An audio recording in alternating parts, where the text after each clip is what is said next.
इकाई 4 भारत और इसके पड़ोसी देशों के तुलनात्मक विकास अनुभव। आज वैश्वीकरण के इस युग में जहां भौगोलिक परिसीमाएं धीरे धीरे अर्थहीन होती जा रही हैं, विकासशील विश्व के देशों के लिए यह आवश्यक है कि वे अपने पड़ोसी देशों द्वारा अपनाई जा रही विकास की रणनीतियों को समझें। ऐसा इसलिए भी आवश्यक है कि वे विश्व बाजार में सीमित आर्थिक हिस्सेदारी करते हैं। इस इकाई में हम भारत के विकास अनुभवों की तुलना इसके दो महत्वपूर्ण और निर्णायक पड़ोसियों पाकिस्तान और चीन से करेंगे।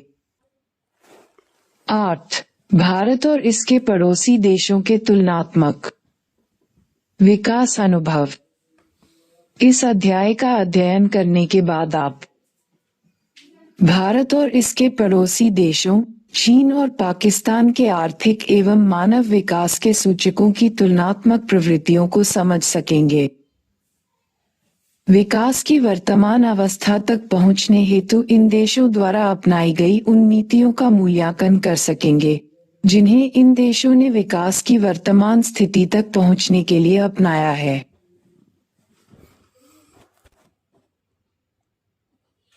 भूगोल ने हमें पड़ोसी, इतिहास ने मित्र, अर्थशास्त्र ने भागीदार तथा आवश्यकता ने सहयोगी बना दिया है। जिन्हें भगवान ने ही इस प्रकार जोड़ा है, उन्हें इंसान कैसे अलग कर पाए। John F Kennedy. 8.1 परिचय। पिछली इकाइयों में हमने भारत के अनेक विकास अनुभवों का विस्तार से अध्ययन किया है। हमने ये भी अध्ययन किया था कि भारत ने किस प्रकार की नीतियां अपनाई और उनके विभिन्न क्षेत्रों पर किस प्रकार के प्रभाव पड़े। पिछले लगभग 2 दशकों से वैश्वीकरण ने विश्व के प्रायः सभी देशों में नवीन आर्थिक परिवर्तन हुए हैं। इन परिवर्तनों के कुछ अल्पकालिक तो कुछ दीर्घकालिक प्रभाव भी हैं। भारत भी इनसे अछूता नहीं रहा है। विश्व के सभी राष्ट्र अपनी अर्थव्यवस्थाओं को सुदृढ़ करने के लिए अनेक उपाय अपनाते रहे हैं। इसी उद्देश्य से वे अनेक प्रकार के क्षेत्रीय और वैश्विक समूहों का निर्माण करते रहे हैं, जैसे कि सार्क, यूरोपियन संघ, BRICS, ASEAN, G8, G20 BRICS आदि। इसके अतिरिक्त विभिन्न राष्ट्र इस बात के लिए उत्सुक रहे हैं कि वे अपने पड़ोसी राष्ट्रों द्वारा अपनाई गई विकासात्मक प्रक्रियाओं को समझने की कोशिश करें। इससे उन्हें अपने पड़ोसी देशों की शक्तियों एवं कमजोरियों को बेहतर ढंग से समझने में मदद मिलेगी। वैश्वीकरण की प्रक्रिया के दौरान इसे विशेष रूप से विकासशील देशों के लिए आवश्यक समझा गया, क्योंकि वे अपेक्षाकृत सीमित स्थान में न केवल विकसित देशों द्वारा प्रतिस्पर्धा का सामना कर रहे थे, बल्कि आपसी प्रतिस्पर्धा का भी। इसके अतिरिक्त अपने पड़ोसी देशों की अन्य आर्थिक व्यवस्थाओं की जानकारी भी आवश्यक थी, क्योंकि क्षेत्र की सभी मुख्य सामान्य आर्थिक गतिविधियां एक सहभागी वातावरण में मानव विकास से संबंधित थीं। इस अध्याय में हम भारत और उसके 2 बड़े पड़ोसी राष्ट्रों पाकिस्तान और चीन द्वारा अपनाई गई विकासात्मक नीतियों की तुलना करेंगे। परंतु ये याद रखना होगा कि भौतिक साधन संपन्नता संबंधी समानताओं के बावजूद विश्व के सबसे बड़े लोकतंत्र और 50 से भी अधिक वर्षों से धर्मनिरपेक्षता और अति उदार संविधान के प्रति प्रतिबद्ध रहे भारत की राजनीतिक शक्ति व्यवस्था और पाकिस्तान की सत्तावादी एवं सैन्यवादी राजनीतिक शक्ति संरचना या चीन की निर्देशित अर्थव्यवस्था के बीच कोई समानता नहीं है। चीन ने तो हाल ही में उदारवादी व्यवस्था की दिशा में अग्रसर होना प्रारंभ किया है। 8.2 विकास पथ एक चित्रांकन। क्या आप ये जानते हैं कि भारत, पाकिस्तान और चीन की विकासात्मक नीतियों में अनेक समानताएं हैं। तीनों राष्ट्रों ने विकास पथ पर एक ही समय चलना प्रारंभ किया है। भारत और पाकिस्तान 1947 में स्वतंत्र हुए, जबकि चीन गणराज्य की स्थापना 1949 में हुई। उस समय पंडित जवाहरलाल नेहरू ने अपने भाषण में कहा था, यद्यपि भारत और चीन के बीच विचारधारा में बहुत भेद है, लेकिन नए और क्रांतिकारी परिवर्तन एशिया की नवीन भावना और नई शक्ति के प्रतीक हैं, जो एशिया के देशों में साकार रूप ग्रहण कर रहे हैं। उद्धरण चिन्ह। तीनों देशों ने एक ही प्रकार से अपनी विकास नीतियां तैयार करना शुरू किया था। भारत ने 1951-56 में प्रथम पंचवर्षीय योजना की घोषणा की और पाकिस्तान ने 1956 में अपनी प्रथम पंचवर्षीय योजना की घोषणा की थी, जिसे मध्यकालिक विकास योजना भी कहा जाता था। चीन ने 1953 में अपनी प्रथम पंचवर्षीय योजना की घोषणा की। वर्ष 2018 में पाकिस्तान ने 12वीं पंचवर्षीय विकास योजना 2018-23 पर कार्य शुरू किया है, जबकि चीन अपनी 14वीं पंचवर्षीय योजना 2021-25 पर काम कर रहा है। भारत की वर्तमान योजना 12वीं पंचवर्षीय योजना 2012-2017 पर आधारित है। मार्च 2017 तक भारत में पंचवर्षीय योजनाओं पर आधारित विकास नीति अपनाई जाती थी। भारत और पाकिस्तान ने समान नीतियां अपनाई, जैसे वृहद सार्वजनिक क्षेत्र का सृजन और सामाजिक विकास पर सार्वजनिक व्यय। 1980 के दशक तक तीनों देशों की समृद्धि दर और प्रति व्यक्ति आय समान थी। एक दूसरे की तुलना में आज उनकी स्थिति क्या है? इस प्रश्न का उत्तर देने से पहले आइए हम चीन और पाकिस्तान की विकास नीतियों के ऐतिहासिक पथ की जानकारी लें। पिछली 3 इकाइयों का अध्ययन करने के बाद हम अब ये जानते हैं कि भारत स्वतंत्रता प्राप्ति के समय से कौन सी नीतियां अपनाता रहा है। चीन एक दलीय शासन के अंतर्गत चीन गणराज्य की स्थापना के बाद अर्थव्यवस्था सभी महत्वपूर्ण क्षेत्र को, उद्यमों तथा भूमि, जिनका स्वामित्व और संचालन व्यक्तियों द्वारा किया जाता था, को सरकारी नियंत्रण में लाया गया। 1958 में ग्रेट लीप फॉरवर्ड अभियान शुरू किया गया था, जिसका उद्देश्य बड़े पैमाने पर देश का औद्योगिकरण करना था। लोगों को अपने घर के पिछवाड़े में उद्योग लगाने के लिए प्रोत्साहित किया गया। ग्रामीण क्षेत्रों में कम्यून प्रारंभ किए गए। कम्यून पद्धति के अंतर्गत लोग सामूहिक रूप से खेती करते थे। 1958 में 26,000 कम्यून थे, जिनमें प्रायः समस्त कृषक शामिल थे। GLF अभियान में अनेक समस्याएं आईं। भयंकर सूखे ने चीन में तबाही मचा दी, जिसमें लगभग 30 मिलियन लोग मारे गए। जब रूस और चीन के बीच संघर्ष हुआ, तब रूस ने अपने विशेषज्ञों को वापस बुला लिया, जिन्हें औद्योगिकीकरण प्रक्रिया के दौरान सहायता करने के लिए चीन भेजा गया था। 1965 में माओ ने महान सर्वहारा सांस्कृतिक क्रांति का आरंभ किया। 1966-76 छात्रों और विशेषज्ञों को ग्रामीण क्षेत्रों में काम करने और अध्ययन करने के लिए भेजा गया। संप्रति चीन में जो तेज औद्योगिक समृद्धि हो रही है, उसकी जड़ें 1978 में लागू किए गए सुधारों में खोजी जा सकती हैं। चीन में सुधार चरणों में शुरू किया गया। प्रारंभिक चरण में कृषि, विदेशी व्यापार तथा निवेश क्षेत्रकों में सुधार किए गए। उदाहरण के लिए, कृषि क्षेत्र में कम्यून भूमि को छोटे छोटे भूखंडों में बांट दिया गया, जिन्हें अलग अलग परिवारों को आवंटित किया गया, प्रयोग के लिए न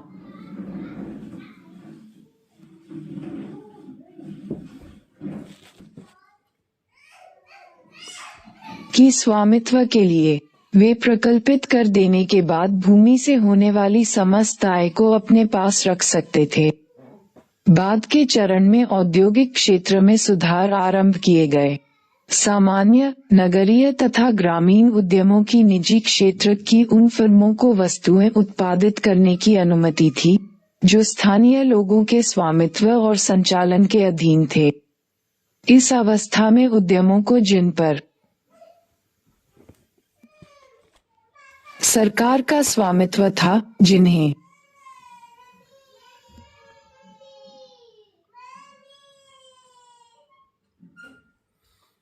राज्य के उद्यम एसओई के नाम से जाना जाता है और जिन्हें हम भारत में सार्वजनिक क्षेत्र के उद्यम कहते हैं, उनको प्रतिस्पर्धा का सामना करना पड़ा। सुधार प्रक्रिया में दोहरी कीमत निर्धारण पद्धति लागू थी। इसका अर्थ यह है कि कीमत का निर्धारण दो प्रकार से किया जाता था। किसानों और औद्योगिक इकाइयों से यह अपेक्षा की जाती थी कि वे सरकार द्वारा निर्धारित की गई कीमतों के आधार पर आगतों एवं निर्गतों की निर्धारित मात्राएं खरीदेंगे और बेचेंगे और शेष वस्तुएं बाजार कीमतों पर खरीदी और बेची जाती थीं। गत वर्षों के दौरान उत्पादन में वृद्धि के साथ साथ बाजार में बेची और खरीदी गई वस्तुओं या आगतों के अनुपात में भी वृद्धि हुई। विदेशी निवेशकों को आकर्षित करने के लिए विशेष आर्थिक क्षेत्र स्थापित किए गए। पाकिस्तान द्वारा अपनाई गई विभिन्न आर्थिक नीतियों पर विचार करते हुए आप ये देखेंगे।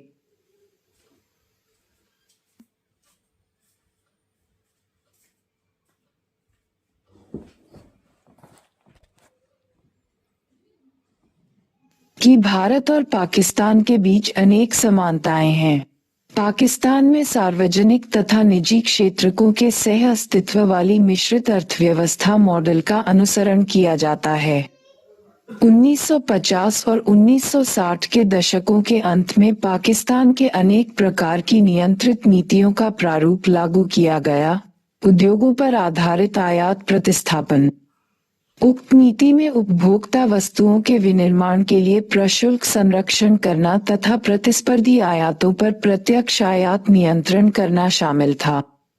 हरित क्रांति के आने से यंत्रीकरण का युग शुरू हुआ और चुनिंदा क्षेत्रों की आधारिक संरचना में सरकारी निवेश में वृद्धि हुई, जिसके फलस्वरूप खाद्यान्नों के उत्पादन में भी अंततोगत्वा वृद्धि हुई। इसके कारण कृषि भूमि संबंधी संरचना में भी नाटकीय ढंग से परिवर्तन हुआ। 1970 के दशक में पूंजीगत वस्तुओं के उद्योगों का राष्ट्रीयकरण हुआ। उसके बाद पाकिस्तान ने 1970 और 1980 के दशकों के अंत में अपनी नीति उस समय बदल दी जब अराष्ट्रीयकरण पर जोर दिया जा रहा था और निजी क्षेत्र को प्रोत्साहित किया जा रहा था। इस अवधि के दौरान पाकिस्तान को पश्चिमी राष्ट्रों से भी वित्तीय सहायता प्राप्त हुई और मध्य पूर्व देशों को जाने वाले प्रवासियों से निरंतर पैसा मिला।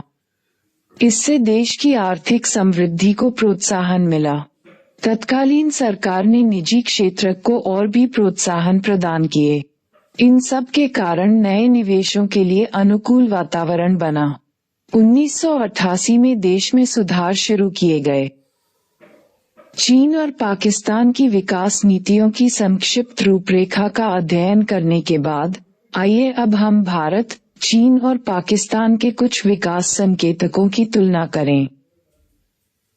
8.3 जनांकिकीय संकेतक। यदि हम विश्व की जनसंख्या पर विचार करें तो पाएंगे कि इस विश्व में रहने वाले प्रत्येक 6 व्यक्तियों में से एक व्यक्ति भारतीय है और दूसरा चीनी।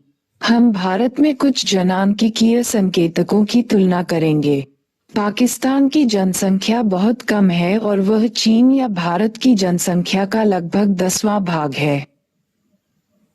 यद्यपि इन तीनों में चीन सबसे बड़ा राष्ट्र है, तथापि इसका जनसंख्या का घनत्व सबसे कम है और भौगोलिक रूप से इसका क्षेत्र सबसे बड़ा है। सारणी 8.1 में ये दिखाया गया है कि पाकिस्तान में जनसंख्या की वृद्धि सबसे अधिक है। उसके बाद भारत और चीन का स्थान है।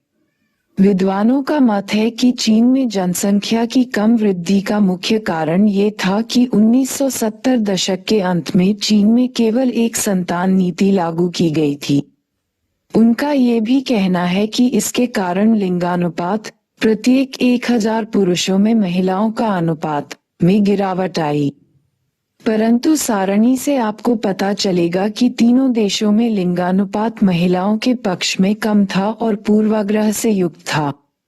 आजकल तीनों देश स्थिति को सुधारने के लिए विभिन्न उपाय कर रहे हैं। एक संतान नीति और उसे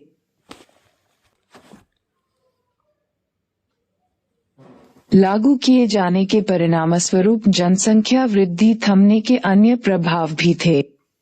उदाहरण के लिए, कुछ दशकों के बाद चीन में वयोवृद्ध लोगों की जनसंख्या का अनुपात युवा लोगों की अपेक्षा अधिक होगा। इसके कारण चीन को प्रत्येक दंपति को 2 बच्चे पैदा करने की अनुमति देनी पड़ी। चीन में प्रजनन दर भी बहुत कम है और पाकिस्तान में बहुत अधिक। चीन में नगरीकरण अधिक है। भारत में नगरीय क्षेत्रों में 34% लोग रहते हैं। इन्हें कीजिए। ग्रेटर देन क्या भारत जनसंख्या स्थिरीकरण संबंधी उपाय कर रहा है? यदि हाँ, तो ब्यौरा एकत्र कीजिए और कक्षा में चर्चा कीजिए। आप नवीनतम आर्थिक सर्वेक्षण, स्वास्थ्य एवं परिवार कल्याण मंत्रालय की वार्षिक रिपोर्टों या वेबसाइटों http://mof.nic.in का संदर्भ दे सकते हैं। ग्रेटर देन विद्वानों का मानना है कि भारत, चीन एवं पाकिस्तान सहित अनेक विकासशील देशों में पुत्र को वरीयता देना एक सामान्य बात है। क्या आप इस बात को अपने परिवार या पड़ोस में देखते हैं? लोग लड़के और लड़कियों में भेदभाव क्यों करते हैं? आप इस बारे में क्या सोचते हैं? कक्षा में चर्चा कीजिए।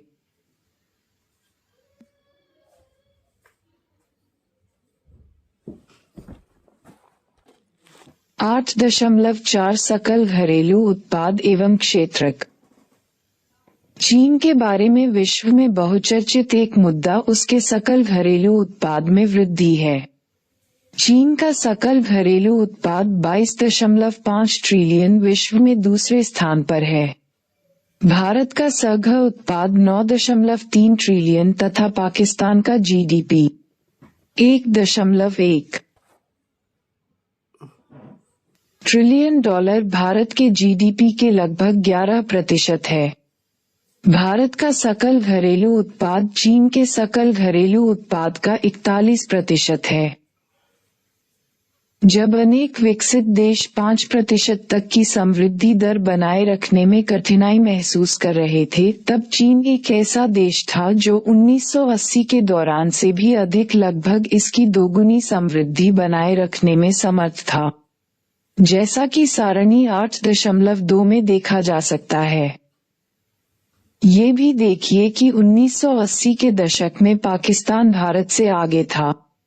चीन की समृद्धि दोहरे अंकों में थी और भारत सबसे नीचे था।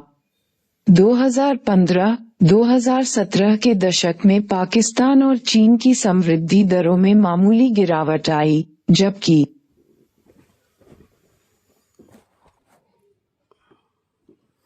भारत में विकास दर में मामूली वृद्धि। कुछ विद्वानों का मत है कि पाकिस्तान में 1988 में प्रारंभ की गई सुधार प्रक्रिया तथा राजनीतिक अस्थिरता इस लंबी अवधि में प्रवृत्ति का मुख्य कारण था। हम अगले अनुच्छेद में इसके बारे में और अधिक अध्ययन करेंगे कि किस क्षेत्र ने इन प्रवृत्तियों में योगदान दिया है।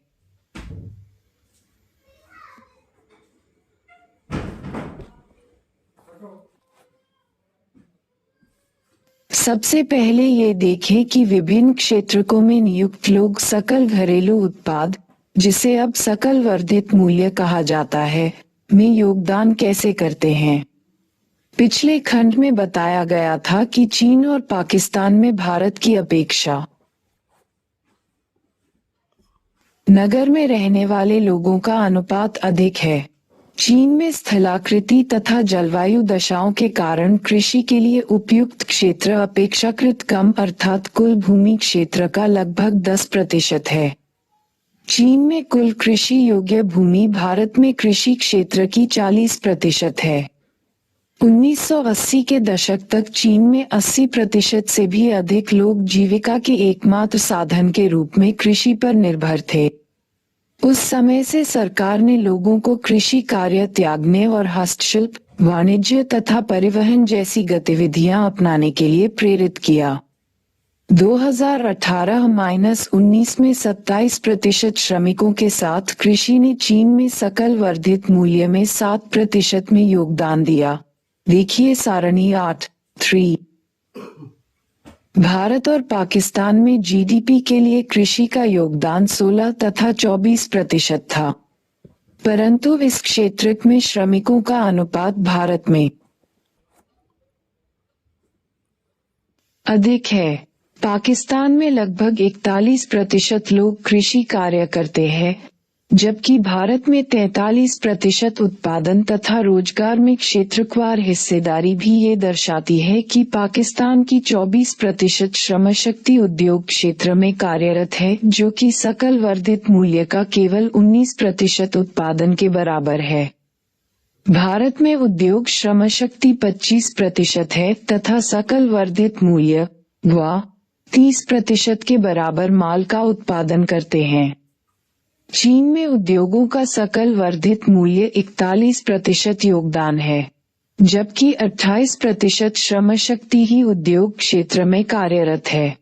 इन तीनों ही देशों में सेवा क्षेत्र का सकल वर्धित मूल्य में योगदान सबसे अधिक है। विकास की सामान्य प्रक्रिया के दौरान इन देशों ने सबसे पहले रोजगार और कृषि उत्पादन से संबंधित अपनी नीतियों को बदलकर उन्हें विनिर्माण और उसके बाद सेवाओं की ओर परिवर्तित कर दिया। ऐसा ही चीन में हो रहा है, जैसा कि सारणी 8.3 में देखा जा सकता है। भारत और पाकिस्तान में विनिर्माण में लगे श्रमबल का अनुपात बहुत कम अर्थात क्रमशः 25% और 24% था। GVA में उद्योगों का योगदान भारत में 30% और पाकिस्तान में 19% है, जिससे यहाँ सीधे सेवा क्षेत्र पर जोर दिया जा रहा है। इस प्रकार तीनों देशों में सेवा क्षेत्र विकास के लिए एक महत्वपूर्ण घटक के रूप में उभर कर आ रहा है। ये GVA में अधिक योगदान कर रहा है और साथ ही यह संभावित नियोक्ता बन रहा है। 1980 के दशक में श्रमिकों के अनुपात पर विचार करते हैं तो ये पाते हैं कि पाकिस्तान, भारत और चीन के अपेक्षा सेवा क्षेत्र में अपने श्रमिकों को तेजी से भेज रहा है। 1980 के दशक में भारत, चीन तथा पाकिस्तान में सेवा क्षेत्र में क्रमशः 17, 12 और 27% श्रमबल कार्यरत था। वर्ष 2019 में ये बढ़कर 32, 46 और 35% हो गया है। पिछले 5 दशकों में तीनों ही देशों में कृषि क्षेत्र, जिसमें उक्त तीनों देशों के श्रमबल का सबसे बड़ा अनुपात कार्यरत था, की समृद्धि में कमी आई है। चीन में तो 1980 के दशक में द्विअंकीय समृद्धि दर बनी रही, लेकिन हाल के वर्षों में गिरावट के संकेत हैं। किंतु भारत और पाकिस्तान में इसमें गिरावट आई है। चीन 14% पर बनाए रखने में सक्षम था, लेकिन 2014-18 में 7.1% की दर से बढ़ा। 1980-1990 के दौरान इसकी वृद्धि दर भारत के सेवा क्षेत्र के उत्पादन की सकारात्मक और बढ़ती हुई वृद्धि थी। इस प्रकार चीन की आर्थिक समृद्धि का मुख्य आधार विनिर्माण और सेवा क्षेत्रकों और भारत की समृद्धि सेवा क्षेत्र से हुई है। पाकिस्तान में इस अवधि में तीनों ही क्षेत्रकों में गिरावट आई है। 8.5 मानव विकास के संकेतक। आपने निचली कक्षाओं में मानव विकास के संकेतकों के महत्व और अनेक विकसित और विकासशील देशों की स्थिति के विषय में पढ़ा होगा। आइए हम देखें कि भारत, चीन और पाकिस्तान ने मानव विकास के चुनिंदा संकेतकों में कैसा निष्पादन हुआ है। सारणी 8.5 देखें। सारणी 8.5 दर्शाती है कि चीन भारत तथा पाकिस्तान से आगे है। ये बात अनेक संकेतकों के विषय में सही है, जैसे आय संकेतक अर्थात प्रति व्यक्ति GDP अथवा निर्धनता रेखा से नीचे की जनसंख्या का अनुपात अथवा स्वास्थ्य संकेतकों जैसे कि मृत्यु दर, स्वच्छता, साक्षरता तक पहुंच, जीवन प्रत्याशा अथवा कुपोषण। चीन और पाकिस्तान निर्धनता रेखा के नीचे के लोगों का अनुपात कम करने में भारत से आगे हैं। स्वच्छता के मामलों में इसका निष्पादन भारत से बेहतर है और ये दोनों देश महिलाओं को मातृमृत्यु से बचा पाने में सफल रहे हैं। चीन में प्रति 1 लाख जन्म पर केवल 29 महिलाओं की मृत्यु होती है, जबकि भारत और पाकिस्तान में ये संख्या 133 एवं 140 ऊपर है। आश्चर्य की बात यह है कि तीनों देश उत्तम पेयजल स्रोत उपलब्ध करा रहे हैं। चीन में दोनों देशों से कम गरीब व्यक्ति हैं। स्वयं ज्ञात कीजिए कि यह अंतर क्यों है। परंतु ऐसे प्रश्नों पर विचार करने अथवा निर्णय लेते समय हमें मानवीय विकास संकेतकों के विवेकपूर्ण प्रयोग से संबंधित एक समस्या पर ध्यान देना होगा। ऐसा इसलिए होता है क्योंकि ये सभी संकेतक अत्यंत महत्वपूर्ण हैं, परंतु पर्याप्त नहीं हैं। इनके साथ ही स्वतंत्रता संकेतकों की भी आवश्यकता है। सामाजिक व राजनीतिक निर्णय प्रक्रिया में लोकतांत्रिक भागीदारी की सीमा के संकेतक को इसके माप के रूप में जोड़ दिया गया है, परंतु इसे किसी अतिरिक्त मानवीय विकास सूचक की रचना में महत्व नहीं दिया गया है। ऐसे कुछ स्पष्ट स्वतंत्रता संकेतक इनमें अभी तक नहीं जोड़े गए हैं, जैसे नागरिक अधिकारों की संवैधानिक संरक्षण की सीमा, न्यायपालिका की स्वतंत्रता के लिए संवैधानिक संरक्षण की सीमा या न्यायपालिका की स्वतंत्रता को संरक्षण देने की संवैधानिक सीमा तथा विधि सम्मत शासन अभी तक लागू नहीं किया गया है। इन्हें और कुछ उपायों को सूची में शामिल किए बिना तथा इन्हें महत्व दिए बिना मानव विकास सूचक का निर्माण अधूरा रहेगा तथा इसकी उपादेयता भी सीमित होगी। 8.6 विकास नीतियाँ, एक मूल्यांकन। सामान्यतया ये देखा जाता है कि किसी देश की विकास नीतियों को अपने देश के विकास के लिए मार्गदर्शन एवं सीख के रूप में ग्रहण किया जाता है। विश्व के विभिन्न भागों में सुधार कार्यक्रमों के लागू होने के पश्चात ऐसा विशेष रूप से देखा जा सकता है। अपने पड़ोसी देशों की आर्थिक सफलताओं से कुछ सीख ग्रहण करने के लिए यह आवश्यक है कि हम उनकी सफलताओं तथा विफलताओं के मूल कारणों को समझें। ये भी आवश्यक है कि हम उनकी रणनीतियों के विभिन्न चरणों के बीच अंतर और विभेद करें। विभिन्न देश अपनी विकास प्रक्रिया अलग अलग तरीकों से पूरा करते हैं। आइए सुधार कार्यक्रमों के आरंभ को हम संदर्भ बिंदु के रूप में लें। हम जानते हैं कि सुधार कार्यक्रम का आरंभ चीन में 1978 में, पाकिस्तान में 1988 में और भारत में 1991 में हुआ। आइए सुधार पूर्व और सुधार पश्चात अवधि में उनकी उपलब्धियों और विफलताओं का संक्षिप्त मूल्यांकन करें। चीन ने संरचनात्मक सुधारों को 1978 में क्यों प्रारंभ किया? चीन को इन्हें प्रारंभ करने के लिए विश्व बैंक और अंतर्राष्ट्रीय मुद्रा कोष की कोई बाध्यता नहीं थी, जैसी कि भारत और पाकिस्तान को थी। चीन के तत्कालीन नए नेता माओवादी शासन के दौरान चीन की धीमी आर्थिक समृद्धि और देश में आधुनिकीकरण के अभाव को लेकर संतुष्ट नहीं थे।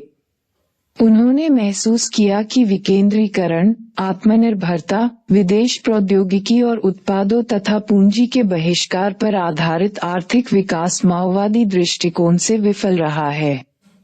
व्यापक भूमि सुधारों, सामुदायिकीकरण और ग्रेट लीप फॉरवर्ड तथा अन्य पहलों के बाद भी 1978 में प्रति व्यक्ति अन्न उत्पादन उतना ही था जितना 1950 के दशक के मध्य में था। ये भी देखा गया कि शिक्षा और स्वास्थ्य के क्षेत्रों में आधारिक संरचना की स्थापना किए जाने के फलस्वरूप भूमि सुधारों, दीर्घकालिक विकेंद्रीकृत योजनाओं और लघु उद्योगों से सुधारोत्तर अवधि में सामाजिक और आय संकेतकों में निश्चित रूप से सुधार हुआ था।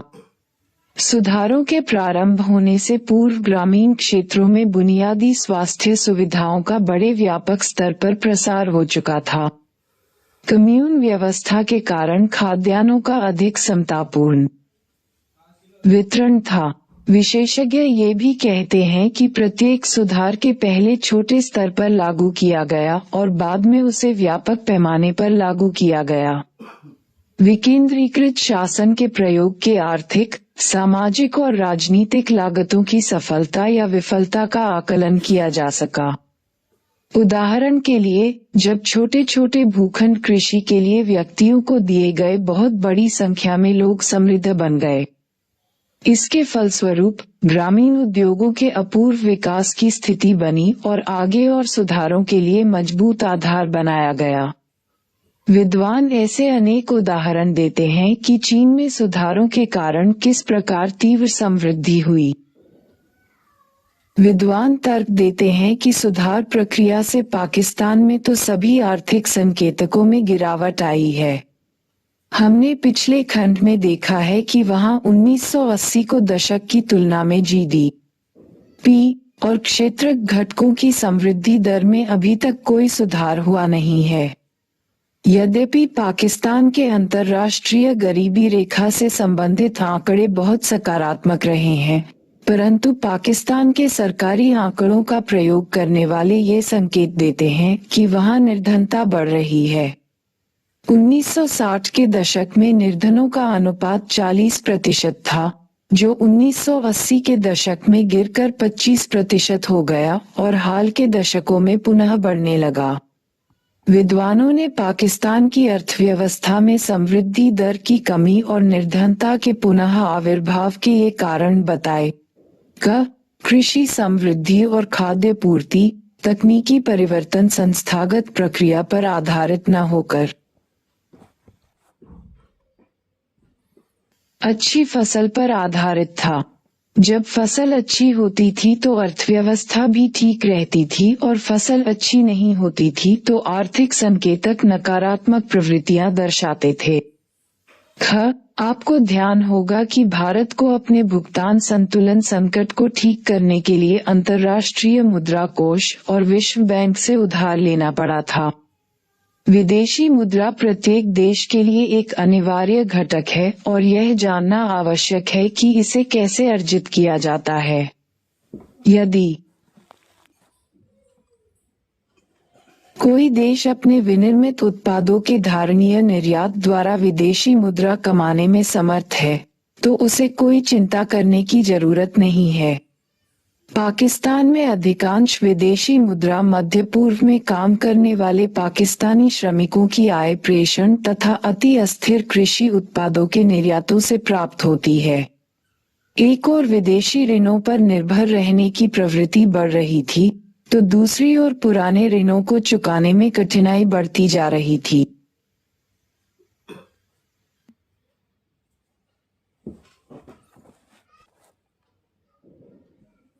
हालांकि पिछले कुछ वर्षों के दौरान पाकिस्तान ने अपनी आर्थिक वृद्धि को वापस प्राप्त करने और बनाए रखने में सफल हुआ है। वार्षिक योजना 2019-20 की रिपोर्ट के अनुसार वर्ष 2017-18 में सकल घरेलू उत्पाद में 5.5% की वृद्धि दर्ज की गई, जो कि पिछले दशकों की तुलना सबसे अधिक है। जबकि कृषि क्षेत्र में विकास दर संतोषजनक रहा। औद्योगिक और सेवा क्षेत्रों में विकास दर 4.9 और 6.2% रहा। कई समष्टि अर्थशास्त्र सूचक स्थिर एवं सकारात्मक रुझान की ओर इशारा कर रहे हैं। 8.7 निष्कर्ष। अपने पड़ोसी देशों के विकास अनुभवों से हमें क्या सीख मिलती है? भारत, पाकिस्तान और चीन की 7 दशकों से लंबी विकास यात्रा रही और उनको अलग अलग परिणाम प्राप्त हुए हैं। 1970 के दशक के उत्तरार्ध में तीनों का ही विकास स्तर निम्न था। पिछले 3 दशकों में इन तीनों देशों का विकास स्तर अलग अलग रहा है। लोकतांत्रिक संस्थाओं सहित भारत का निष्पादन साधारण रहा है। अधिकतर लोग आज भी कृषि पर निर्भर हैं। भारत ने आधारित संरचना के विकास और जीवन स्तर में सुधार के लिए कई पहल की हैं। विद्वानों का मत है कि राजनैतिक अस्थिरता, प्रेषणों और विदेशी सहायता पर अत्यधिक निर्भरता और कृषि क्षेत्र का अस्थिर निष्पादन पाकिस्तान की अर्थव्यवस्था की गिरावट के कारण है। पिछले 5 वर्षों में कई समष्टि अर्थशास्त्र सूचक सकारात्मक और मध्यम विकास दर दर्शा रहे हैं, जो आर्थिक पुनरुत्थान को सूचित कर रहे हैं। चीन में राजनीतिक स्वतंत्रता का अभाव तथा मानव अधिकारों पर उसके निहितार्थ चिंता के मूल विषय हैं। फिर भी अंतिम 4 दशकों में से इसने अपनी राजनीतिक प्रतिबद्धता को खोए बिना बाजार व्यवस्था का प्रयोग किया तथा निर्धनता निवारण के साथ साथ समृद्धि के स्तर को बढ़ाने में सफल रहा है। आप ये भी देखेंगे कि भारत और पाकिस्तान में जहां सार्वजनिक क्षेत्र के उपक्रमों के निजीकरण का प्रयास हो रहा है, वहां चीन ने बाजार व्यवस्था का उपयोग अतिरिक्त सामाजिक आर्थिक सुअवसरों के सर्जन के लिए किया है। सामुदायिक भूस्वामित्व को कायम रखते हुए और लोगों को भूमि पर कृषि की अनुमति देकर चीन ने ग्रामीण क्षेत्रों में सामाजिक सुरक्षा सुनिश्चित कर दी है। चीन में सुधारों से पूर्व ही सामाजिक आधारिक संरचना उपलब्ध कराने में सरकारी हस्तक्षेप द्वारा मानव विकास संकेतकों में सकारात्मक परिणाम हुए हैं। पुनरावर्तन। वैश्वीकरण की प्रक्रिया आरंभ होने के बाद से विकासशील देश अपने आसपास के देशों की विकास प्रक्रियाओं और नीतियों को समझने के लिए उत्सुक हैं। इसका कारण यही है कि उन्हें अब केवल विकसित देशों से ही नहीं वरन अपने जैसे अनेक विकासशील देशों से भी प्रतिस्पर्धा का सामना करना पड़ रहा है। 2 भारत, पाकिस्तान और चीन की भौतिक खाद्यान्न संपन्नताओं में तो काफी समानता है, परंतु उनकी राजनीतिक व्यवस्थाएं बिल्कुल भिन्न हैं। तीनों ही देशों ने इसी तरह की योजनाओं को विकास के स्वरूप का आधार बनाया है, किंतु उन योजनाओं के क्रियान्वयन के लिए इन्होंने जो संरचनाएं बनाई हैं, वे भिन्न हैं। 1980 के दशक के प्रारंभिक वर्षों तक तीनों देशों के सभी विकास संकेतक अर्थात समृद्धि दर, राष्ट्रीय आय में उद्योगवार योगदान आदि समान थे। 5 चीन ने आर्थिक सुधार 1978 में प्रारंभ किए, पाकिस्तान ने 1988 में और भारत ने 1991 में। 6 चीन ने संरचनात्मक सुधारों का निर्णय स्वयं लिया था, जबकि भारत और पाकिस्तान को अंतर्राष्ट्रीय संस्थाओं ने ऐसे सुधार करने के लिए बाध्य किया था। 7 इन 3 देशों में अपनाए गए नीति उपायों के परिणाम भी भिन्न रहे हैं। उदाहरणार्थ, चीन में केवल एक संतान नीति के द्वारा जनसंख्या की वृद्धि रुक गई, किंतु भारत और पाकिस्तान में इस दिशा में अभी ऐसा परिवर्तन होना बाकी है। 70 वर्षों के योजनाबद्ध विकास के बाद भी इन देशों की जनसंख्या का एक बहुत बड़ा भाग अभी तक कृषि पर निर्भर है। भारत में कृषि निर्भरता सबसे अधिक है। 9 चीन ने परंपरागत विकास नीति को अपनाया, जिसमें क्रमशः कृषि से विनिर्माण तथा उसके बाद सेवा की ओर अग्रसर होने की प्रवृत्ति थी। भारत तथा पाकिस्तान सीधे कृषि से सेवा क्षेत्र की ओर चले गए। 10 चीन में औद्योगिक क्षेत्र में उच्च समृद्धि दर कायम रही है, जबकि भारत और पाकिस्तान में कोई परिवर्तन नहीं हुआ है। इसके फलस्वरूप भारत व पाकिस्तान के विपरीत चीन को औद्योगिक समृद्धि के कारणवश उसकी प्रति व्यक्ति सकल घरेलू उत्पाद में तीव्र गति से वृद्धि हुई है। 11 चीन अनेक मानव विकास संकेतकों में भारत और पाकिस्तान से आगे है। इसके बावजूद इस प्रगति में सुधार प्रक्रिया का कोई योगदान नहीं था, बल्कि उस रणनीति का था जिसे चीन ने पूर्व अवधि में अपनाया था।